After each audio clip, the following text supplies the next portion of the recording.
There is a big trap in this question. Yes, I said it. There is a big trap in this question. Pause this video and give it a try, and I'll be solving this in the next 5 seconds.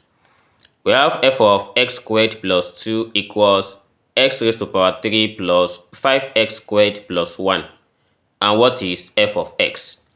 Can we get f of x minus 1 directly, or we firstly pass through f of x before we get f of x minus 1?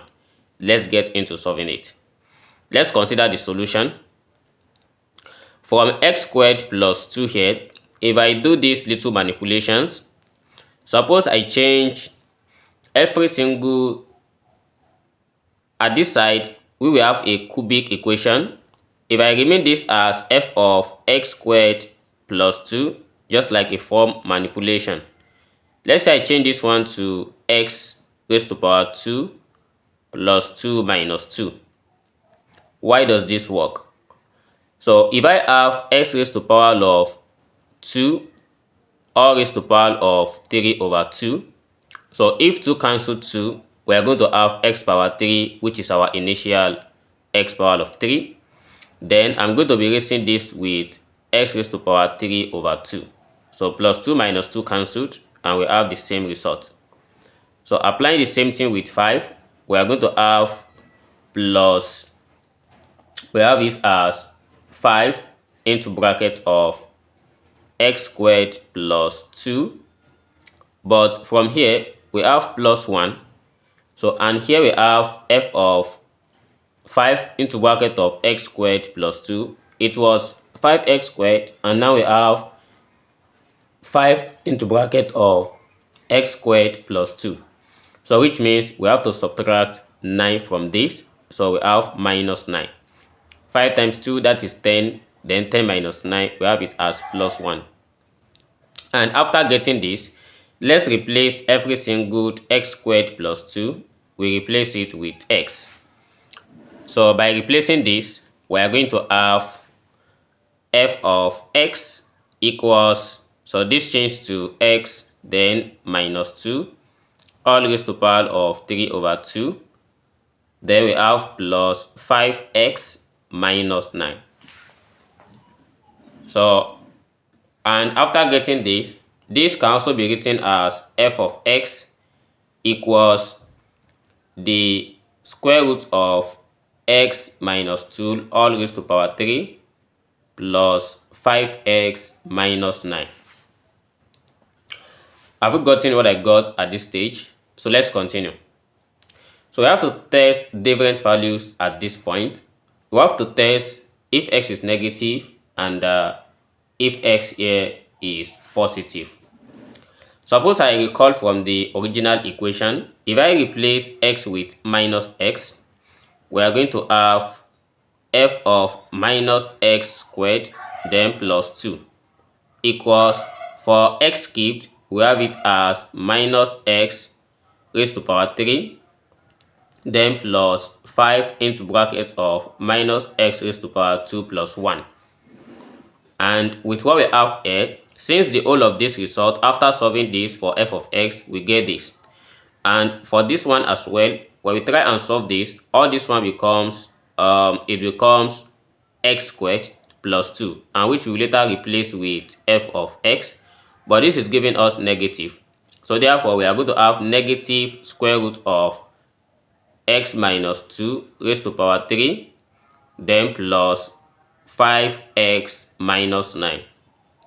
And similarly, for changing x to positive x, so we got the result above, which is f of x equals the square root of x minus 2 raised to power 3 plus 5x minus 9.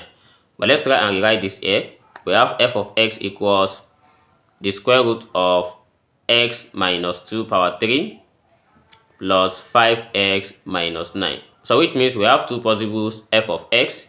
It can be negative and it can be positive as well. So it can be negative and it can be positive. And after getting this, let's try and find f of x minus 1. So from the first one, changing this to f of x minus 1. So we are going to have this as, anywhere we see x, we change this to x minus 1, and we have negative the square root of, so the first one becomes x minus 3, then raised to the power of 3 plus, we have this as 5 into bracket of x minus 1, and we multiply everything together. We are going to have 5x minus 14. And similarly for the second one, we have f of x minus 1 equals, that one becomes positive, and this is x minus 3 raised to the power 3. So we have the same value here as 5x minus 14. So these are the two things that we got for f of x. But wait, let's try and verify some numbers. If these two are truly satisfied, comparing with the first one and comparing it with the second one, I mean the original equation with this new equation that we just got as f of x minus 1. If both of them are going to be equal. Are you subscribed to this channel? Please do it now, and let's start the verification. If this question made you think you will enjoy the next one, then subscribe for daily stretching math. So let's get into solving this. We have these two cases. For the first one here, this is where we are going to have our x when x is less than 0. And for the second one, this is when we have x greater than 0. So let's try and verify some number. Suppose we choose x to be equals to, and which this is greater than 0. So let's substitute it in the original equation, and then we test for it in the second formula, which is f of x minus 1 when x greater than 0. For x equals to 0, we are going to have f of 2 squared plus 2, that is f of 6, equals, we are going to have this as 2 raised to the power of 3 plus 5 into bracket of 2 power 2, then plus 1. So with everything here, we have 2 raised to the power 3, that is 8 plus, this is 20 plus 1, that is 21, everything equals 29. And if you try and check it again for f of x minus 1, note, we are not using 2 again, but we want to get something of 6, that is, we have this x as 7, because 7 minus 1, that gives us 6.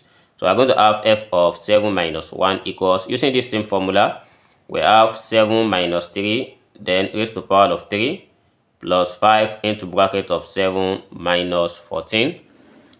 Then the next we have f of 6 equals, this is 4 raised to the power 3, and that is 64. Then plus, here is 35 minus 14. So square root of 64, that gives us 8. Then we have 35 minus 14, that gives us plus 21, and this is 29.